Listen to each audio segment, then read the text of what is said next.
Welcome to the Broncos podcast with Troy Renck. I am your host, Troy Renck from the Denver Post. Hope you're all having a wonderful week. Man, we're basically here, folks. Rookies have reported. Can you believe it? We will not be out there. We're not allowed in terms of the media. But then next Tuesday, we will have some pressers as the tentative plan, Tuesday and Wednesday. And then you guys will all be joining us, those of you who have tickets. And again, keep an eye out for tickets turned back. Maybe not those first few days, but certainly as camp progresses. But be open to the public on Friday, Saturday. Those are big days, those first few days of camp. You'll have these bleachers that are overlooking the field from the parking lot down below by the Paul Bolin Center, if you're familiar with the landscape out there. So we're basically here. Rookies reporting, the season's beginning, and this Broncos team is in a good place. But is it good enough? Are they good enough to take that next step? Those are some of the topics we're going to discuss. And it starts at quarterback. Bo Nix, is he getting respect? I think so. But is it enough in your eyes, Broncos country? We got rookies reporting. What are the storylines there?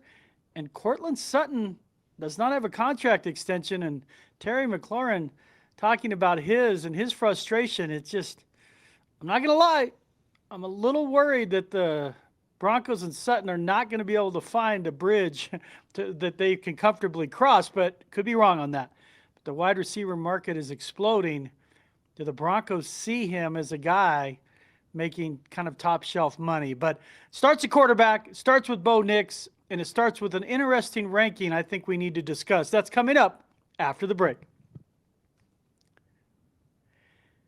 Have you been hurt in a car wreck or injured at work? What are you waiting for? Give my friends at Hoggatt Injury Law a call. Their motto with us is personal. That's because it is. I've known Darby Hoggatt forever. We traveled around watching our boys play baseball everywhere from Dallas to San Diego to Atlanta.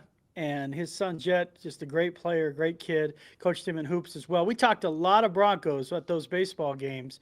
And I became his good friend. Many of his clients become his good friend. That's just how Darby is. That's why you need to give him a call. And you can reach Darby at 1-833-464-4288. That's 1-833-464-4288.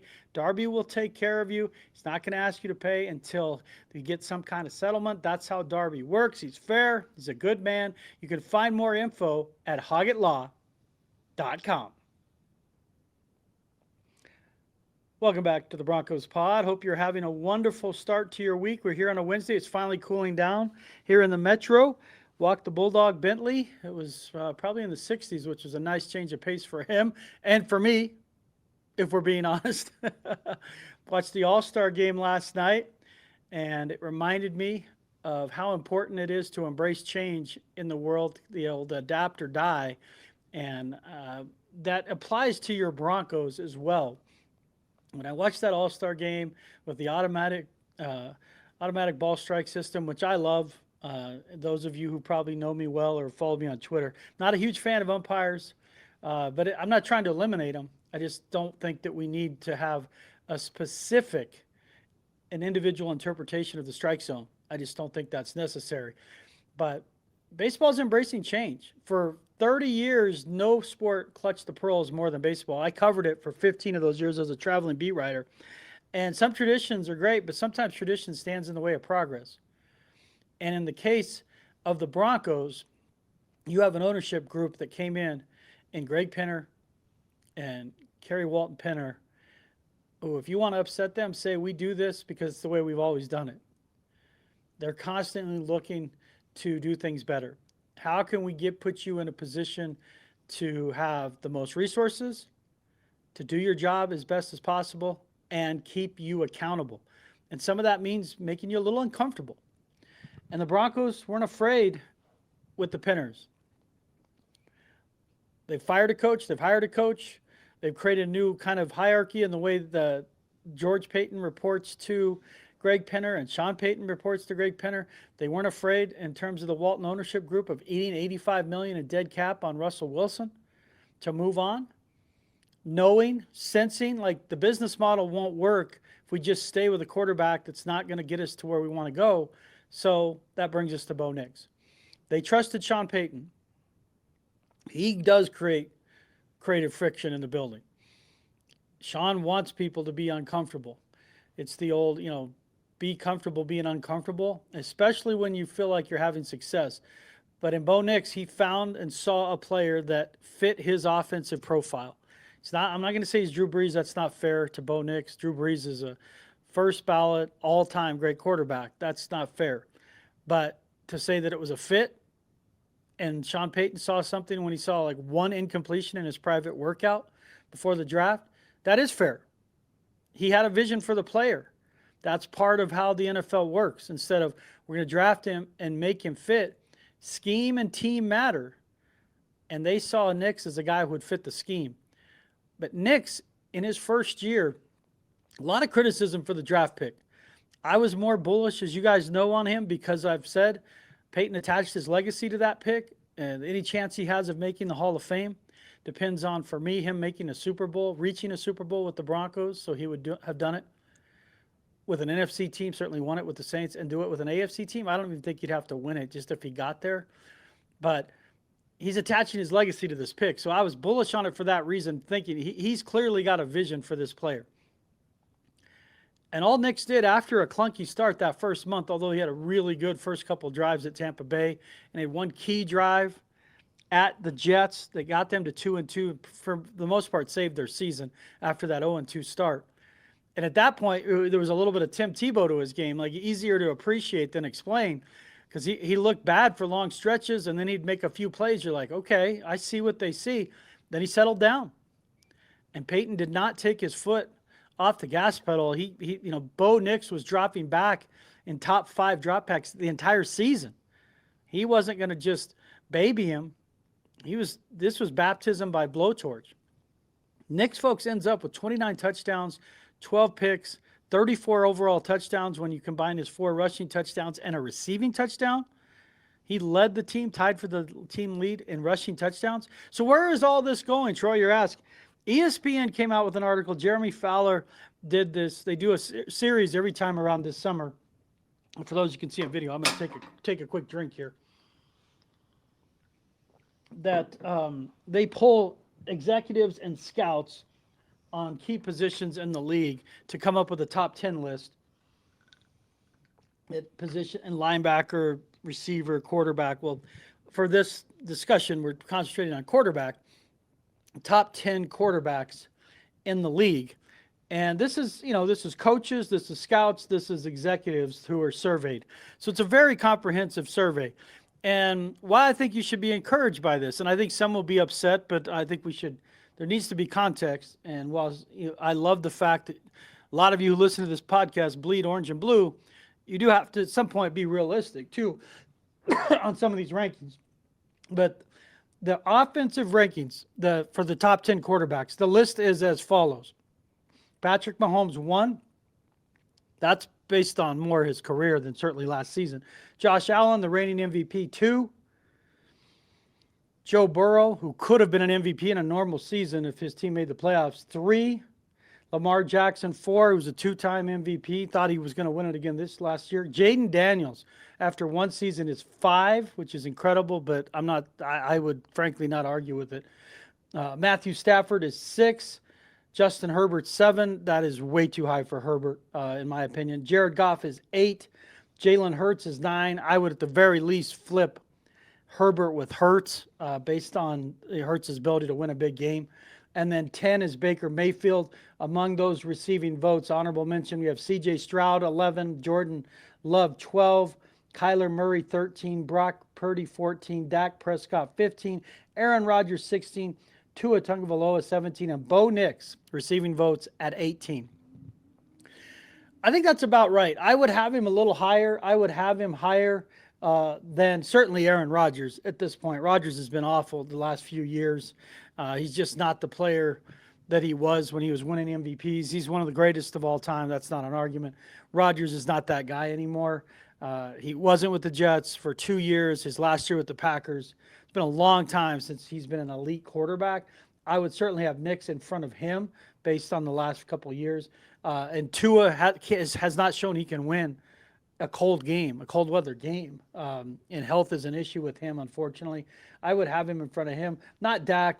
Dak Prescott nearly won MVP a couple of years ago, but I think the Knicks could move in front of him after this season. I think Knicks could move in front of both Kyler Murray and Brock Purdy. But my belief is this, folks. At 18, that's about right if you're doing a national survey of Bo Nix. The Broncos were so far off the radar for so long. It's not like people were watching them every Sunday in prime time. They weren't the Chiefs. They're not, this marquee franchise, the Cowboys that everyone sees on TV. So I understand that. There's not a complete appreciation for Nix's season based on what he did with his arm and legs. But I do believe after this season, it's going to be very clear that Bo Nix is a top 15 quarterback. And I think he's going to be right around 13-ish, around there, somewhere in there, especially if he wins a playoff game. If he wins a playoff game, he will be next year getting votes, maybe a few for top 10, but I could see him being right where Stroud's 11 on this list, Jordan Love 12. I think that's the spot. That would be the soft spot for him to land, is right around 12 after the season. I can't argue that he should be in front of anyone in this top 10 right now. Again, Mayfield's an interesting one, and he's really reinvented himself and matured and had a couple of great years, so credit to him. He had a great rookie year in Cleveland and went off the rails and was with the Panthers and the Rams and bounced around, but he's been really good the last couple of years. He's got a great receiving core, but that's not, he's playing with what he's got. Herbert's the one that he just doesn't do enough for me. I like Herbert more than most. There's no way he's the seventh best. And that is an example of more like the baseball scouting. At age 27, he's in his prime, and he's 6'5", 240, 250, rocket arm. He does everything from a visual standpoint of what you want out of a quarterback out of central casting. It's got to, at some point, it's got to translate to wins, big wins. And they choked in the playoffs a few years ago. And last year in the playoffs, he was awful. I think he went into the playoffs with 3 interceptions for the season and then threw 3 in the playoff game. But with Jim Harbaugh, they're going to run the football. And so you could say, well, that's the argument with Hurts. Yeah, but Hurts is a part of their running game. Herbert's not a part of the Chargers' running game. Stafford is kind of a legacy vote. He's 37. If you watch him throw the football, there's few peers. He's one of the best throwers of the football of all time. And they nearly knocked off the Eagles last year in Philadelphia. When he's healthy, he's right. I don't really have an issue with that. And he's won a Super Bowl. He's one of the toughest quarterbacks. No issue there. Again, Herbert's the one that jumps out to me. He's ranked too high. I would have Hurts in front of Herbert. And I don't have any issue with any of these other guys behind him that should be in the top 10. I think Goff is going to be an interesting one. They had such a brain drain from the Lions staff. They pretty much lost every important coach this offseason. How does Goff deal with that? He has been a godsend for Detroit, especially at Detroit in home games. He's just been amazing. So he's earned that status. But at some point, can they get over the hump and reach a Super Bowl? That's kind of the next thing for him. And certainly for Lamar and Joe Burrow and Josh Allen, can any of those 3 ever beat Patrick Mahomes and get to a Super Bowl and win a Super Bowl? Obviously, Burrow's been to a Super Bowl. But for me, Knicks can get into this top 12-ish area where Love is, where Stroud is. He's got to play. If he puts up similar stats to last year when the Broncos win the division, he's a top 12 quarterback, in my opinion. I don't think there's an argument there. But when you look at reasons against him, it's he started off really slow. He gets some disrespect over the idea, a lot of completions behind the line of scrimmage. But I think when you watch that Cleveland game on Monday night, that's when some of the pendulum started to swing in his favor, that pass to Marvin Mims, his ability to get the ball to the sideline to Courtland Sutton, the way he played at the Chiefs as the best player on the field that day in a game they should have won where there was a blocked field goal. That's where he earned respect. He earned respect from his peers, certainly, and from his own teammates, where, you just put your head down and go do it. And in big moments, he played well. The Bills game wasn't his best game, first ever playoff game for him, and that's, again, the next step for him here. But I think after this season, you're going to see Bo Nix firmly in the conversation of the top 15. Let me know what you think. You can tweet at me at Troy Renck on Twitter, certainly, and Troy Renck on Facebook as well. Join that conversation. But listen, here is the situation. You've got Bo Nix in that conversation. How good is that for the Broncos? Because of the fact they were so bad for so long at quarterback after Peyton Manning. Now you've got somebody we're talking about the top 15, that was the last quarterback of that group drafted in the first round. That's telling you things are going in the right direction. He's got the right play caller. He's got the right attitude. He's embraced the leadership of being the Broncos quarterback on and off the field. It's, as Mike McGlinchey told me, it's Bo's team. Last year was Bo's time. This year it's Bo's team. That's become very evident this offseason watching. So when you look at this, I think the ranking is fair. I would probably have him 16, again, in front of a couple of those guys. But the key is that after this year, the conversation needs to be, he's in the top 15, and could he get a couple votes to be a top 10 quarterback?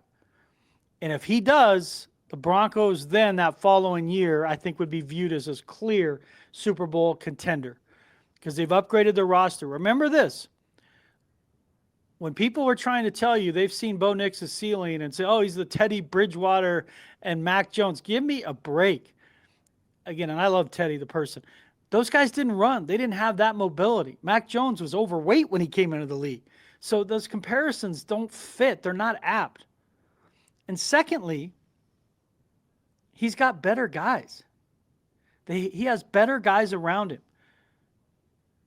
When you look at what they're doing at running back, you look at the addition of Evan Ingram, the starting line, offensive line is back completely. Courtland Sutton's back. Like, you have reasons to believe the offense will be better because they're going to be better in the middle of the field with the passing game to the running backs, the passing game to the tight end. It's set up for Nix to be in that conversation, folks. So hopefully a year from now, we're having this conversation when this poll and this story comes out, talking about, should Bo Nix have been in the top 10? Should he have been in the top 12? That's where we want that conversation to go. And I think, frankly, that's where it's going to go.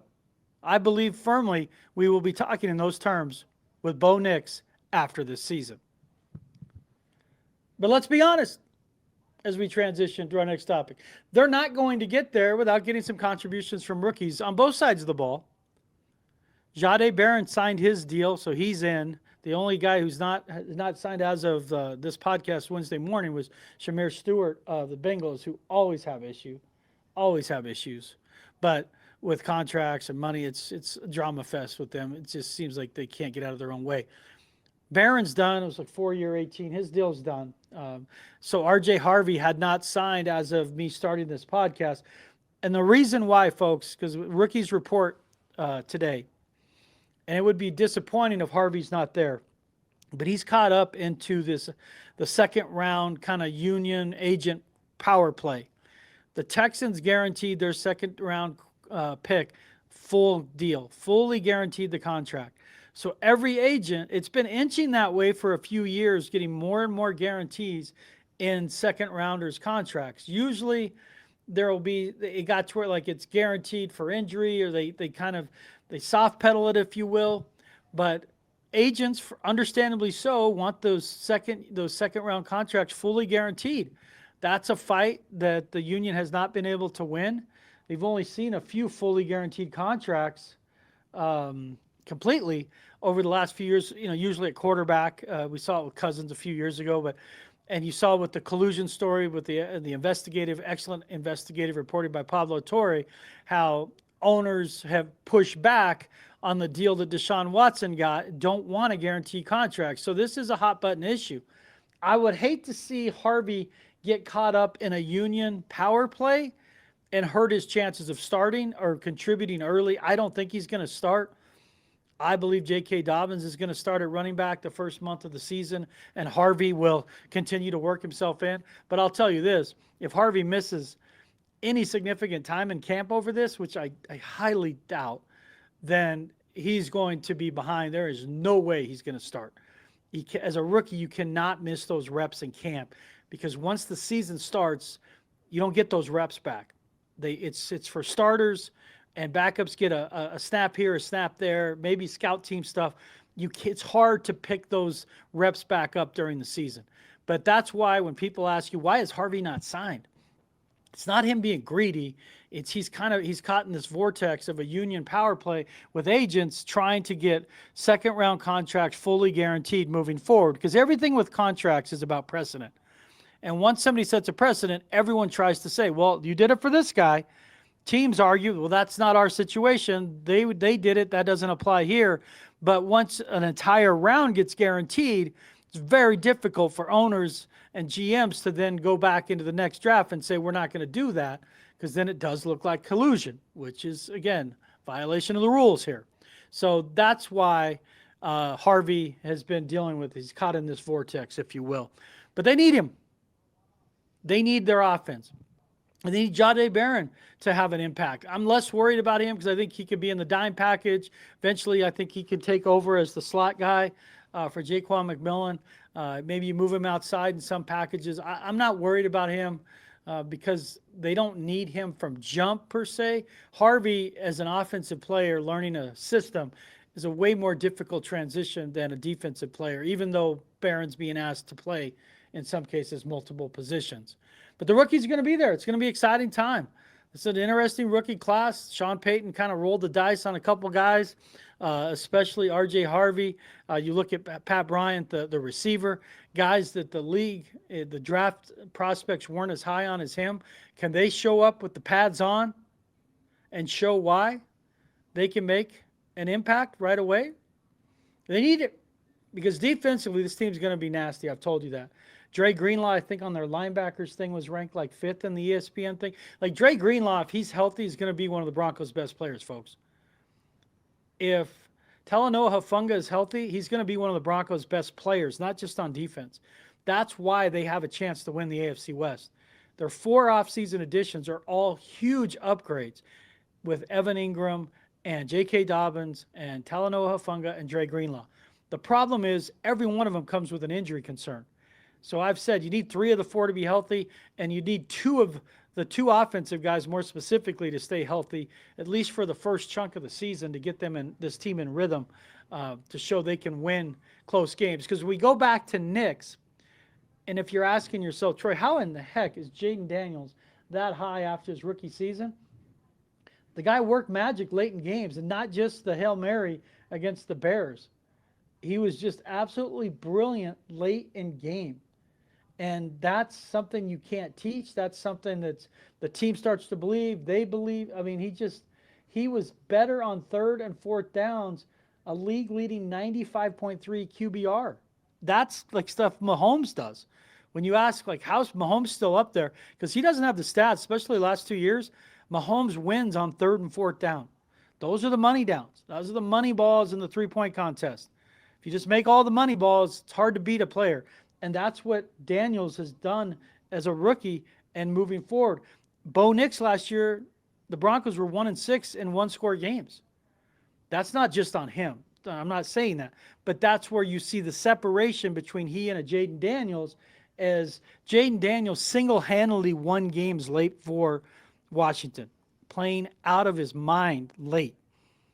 And that's kind of that next level. If you want to be a top 10 quarterback, top 12 quarterback, if you're Bo Nix, that's what it is. It's winning more on 3rd down, staying on the field a little longer, and in those clutch moments, those big drives you produce. And he did it at Kansas City. He just didn't get the result. But that Kansas City provided that snapshot of what that looks like.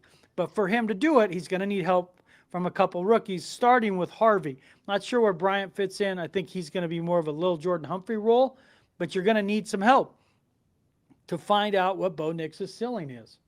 And one of the guys that helped him more than anyone as we finish up our pod today, and I cannot thank you guys enough for listening, Broncos Country. We're starting to ramp up here.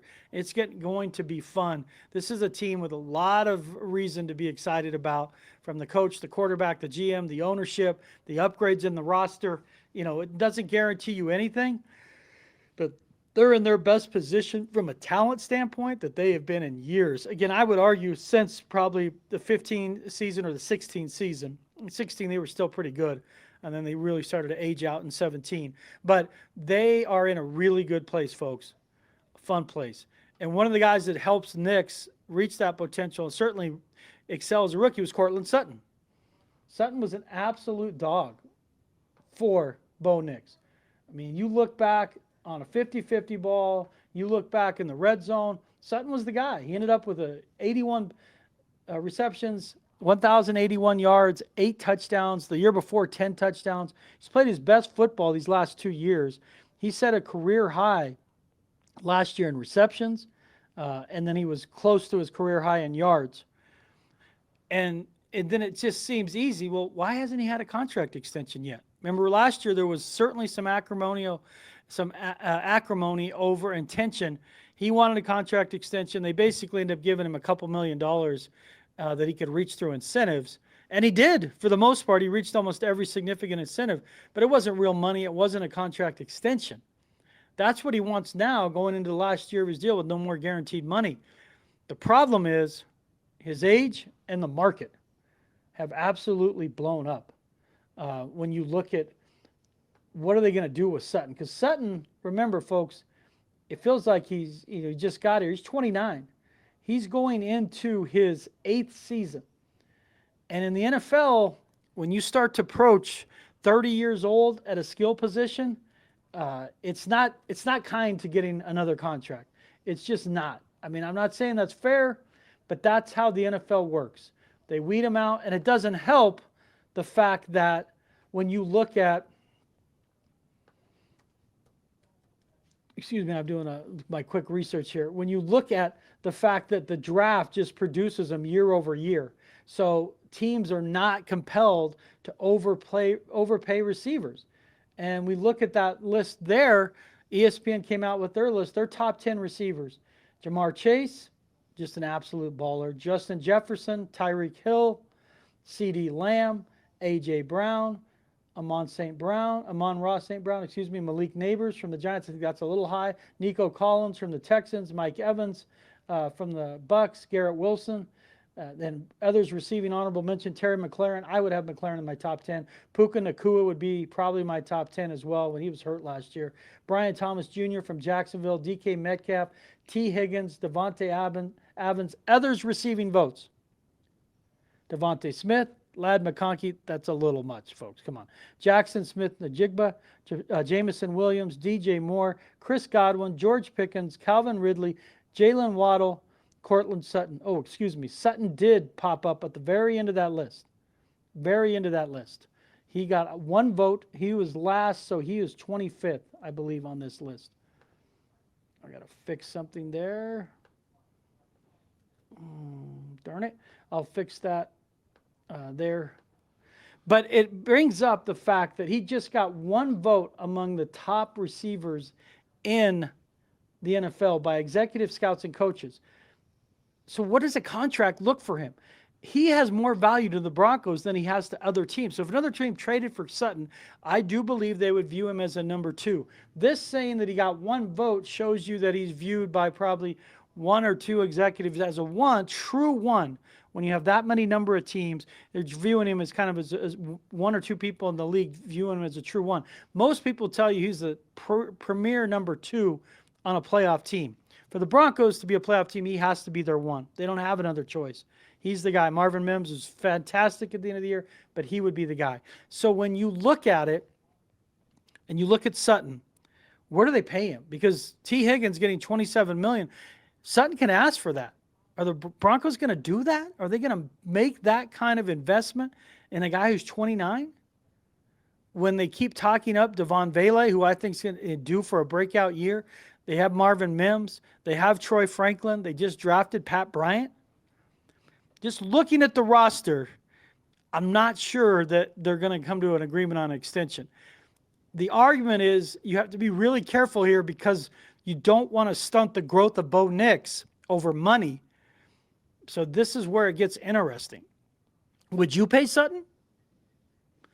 Again, based on the way Sean Payton views receivers as a little bit as fungible pieces, I'd be surprised. Maybe they can find, maybe a 2-year deal, a shorter deal, give him some guaranteed money, get him through the next couple of seasons. Maybe that's the way they bridge the gap. But if he wants 27 mil and he's stuck on the T. Higgins number, I don't know that they can get there. And Sutton has a reason to argue for it based on the fact he's been the Broncos' absolute star in the receiving in the last couple of years. But will they get there? It's something to keep an eye on. But folks, be excited. Camp is right around the corner. Rookies are reporting already. You're going to have the veterans reporting later in the week, and we'll be out there next week, Tuesday, the first pressers, where we talk to some of the big name players. And then certainly we should talk to Coach Payton on next Wednesday. And then we're right into it that weekend, next weekend, if you can believe it. Here we go. This, to me, is the most anticipated Broncos season since Russell Wilson's first season. But that was a lot of cotton candy, empty calories, just wanting to believe it could work out because he was a legitimate quarterback. This roster with this coach, this quarterback, this structure, this ownership, this is the most hope they've had since probably the 2016 season, coming off the Super Bowl title. That's why you should be excited, Bronco fans. Can they break that Chiefs run of 9 straight division titles? I think they have a real chance, and I'm going to predict them to do that if they show health through training camp. Broncos country, I cannot thank you enough for your support. I got Danny Bailey behind the screen from Mile High Sports. He's the man. He produces this. He gets the thumbnail sketches. He makes me look like a pro. I can't thank him enough. And Nate Lundy from Mile High Sports for providing the platform. And, of course, my guy from A1 Day 1, Darby Hoggatt at Hoggatt Injury Law. Broncos country, I do this pod for you. Happiness, that begins with me. Go out there and have a great day.